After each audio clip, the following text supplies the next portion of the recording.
Swastiastu. Perkenalkan, nama saya Iputu Aldi Mahendra dari kelas A2 dengan NIM 2021 6212 1097. Di sini saya akan menjelaskan tugas 1 pengantar teori arsitektur. Yang pertama ada what architecture is, pengertian arsitektur menurut tokoh. Pengertian kata arsitektur yang berangkat dari arsitektur bahasa Yunani yang berarti tukang ahli bangunan yang utama. Romo Mangun menilai pengertian ini masih terlalu miskin dibandingkan pengertian sesungguhnya. Romo lebih cenderung menggunakan kata wastu yang mengacu kepada pemahaman hakikat hal, perkara, kenyataan, norma, tolok ukur, dan kesusilaan. Pengertian arsitektur menurut Wangun Wijaya adalah Vasta Widya atau Wastu Widya yang berarti ilmu bangunan. Wasta Widya mencakup ilmu tata bumi, tata gedung, dan tata lintas. Mangun Wijaya juga menafsirkan arsitektur sebagai penciptaan suasana, perkawinan guna dan citra. Arsitektur tidak dapat dilihat dari kemewahan bahan, teknologi, dan harganya, sebab dari bahan-bahan sederhana pun bisa memberikan cerminan refleksi keindahan yang puitis dari suatu arsitektur dan jauh lebih bersih dari godaan ataupun kepongahan. Yang kedua ada what architecture should do, apa gunanya arsitektur. Sebuah bangunan bukanlah sekedar dapat berdiri kokoh dan memiliki fungsi ala kadarnya, melainkan sebuah bangunan memiliki aspek lain yang terkandung di dalamnya. Dalam sudut pandang Romo Mangun, arsitektur harus mempunyai bentuk yang fungsional dan benar.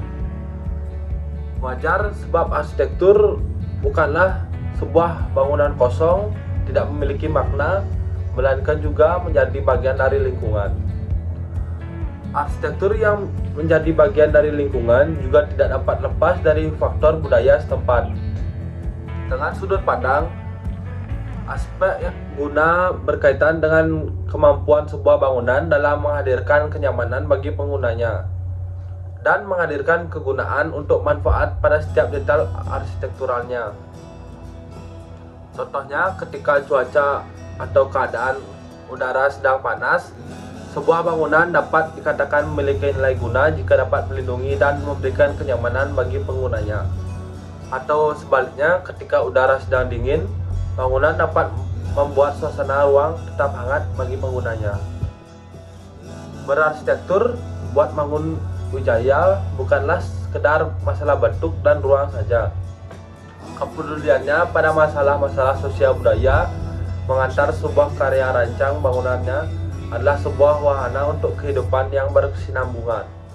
Tekadnya untuk membangun bukan fisik saja kawasan kumuh di Kalikode ini membuktikan ucapan bahwa untuk berkarya dibutuhkan tekad yang konsisten.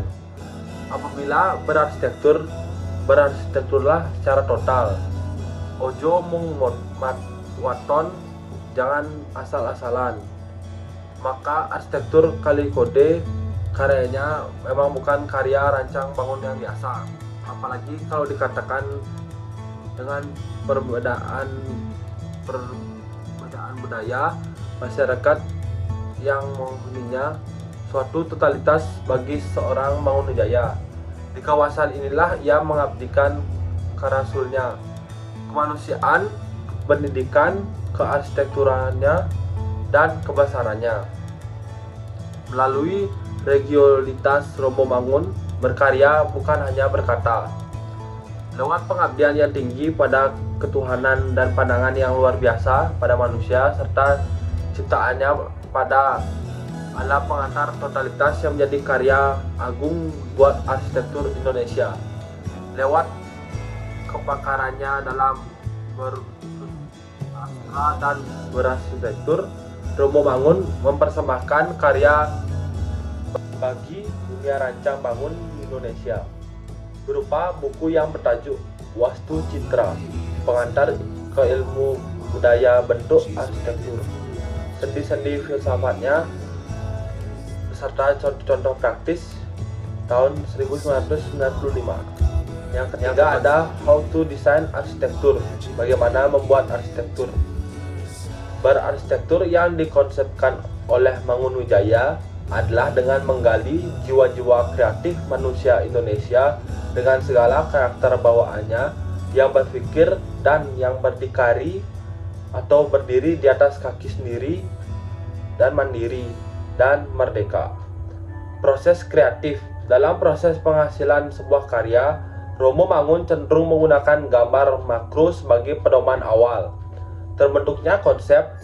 Pada tahap pembentukan konsep, Romo Mangun terlihat mempergunakan dua macam metode, yang pendekatan intuitif dan pendekatan rasional dan transparan. Bentuk konsep Romo umumnya berupa sketsa dan gambar kerja dengan dominasi gambar sketsa. Gambar paling lengkap dan satu-satunya yang bersifat teknis adalah rancangan Universitas Surabaya. Gambar kerja umumnya dikerjakan di kertas mm blok, didominasi oleh gambar dua dimensi dan sketsa detail. Hubungan dengan klien pada sebagian besar proyek, terutama proyek dari gereja dan yayasan yang telah mempercayakan penuh hasil akhirnya pada Romo Mangun. Romo Mangun menggunakan metode intuitif dalam perancangan. Proyek Bendera Budaya, Romo Mangun mengadakan perjanjian sebelum dengan pihak pemberi proyek agar tidak mengintervensi proses pembangunan, baik dari perancangan hingga pelaksanaan. Mirip dengan sebelumnya, metode intuitif yang dipergunakan tahap pelaksanaan. Kemudian pada tahap pelaksanaan umumnya memakan waktu yang lama karena beberapa faktor.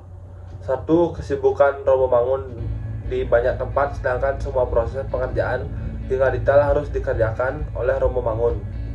Yang kedua, kecenderungan untuk bermain detail rancangan. Yang ketiga, seringnya perubahan rencana atau pembongkaran dan penambahan.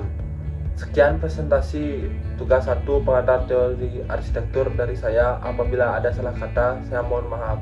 Saya tutup dengan Parama Santi. Om Santi, Santi, Santi Om.